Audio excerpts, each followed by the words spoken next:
मगर अभी तो एतराज़ात का बहुत बड़ा सिलसिला है जी, बहुत से वो शुरू करना है फिर दोबारा। जी, और जो मुतफरक सवालात आते रहे हैं पीछे जी वो इकट्ठे हो गए थे, मैंने आपको तस्वीर दिया था, जी। वो शुरू कर आज लें। उन्हीं में से कुछ जी, जी, सवाल मैं ठीक है। लेके आया हूँ। जी ये महमूद अहमद साहब परवेज़ का इंडिया से सवालात हैं कुछ। अच्छा अच्छा। ये कहते हैं कि क्या नमाज इशा के बाद वितर पढ़कर नवाफिल पढ़े जा सकते हैं? वितर पढ़कर नवाफिल का शौक क्या है, सवाल तो ये है। अगर तो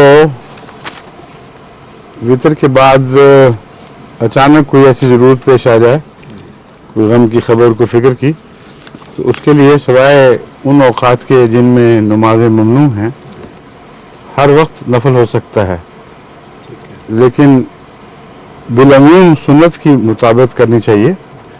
और सुन्नत यही है कि हुज़ूर सल्लल्लाहु अलैहि वसल्लम तमाम नवाफिल को आखिर पे एक रकत पढ़ कर वितर बना दिया करते थे।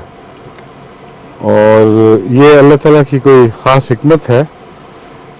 फ़राइज़ में भी यही हाल है, सब फ़राइज़ जुफ्त हैं सिवाय मगरिब की नमाज के, और उसे अल्लाह ताला ने एक रकत ज़ायद करके वितर बनाया।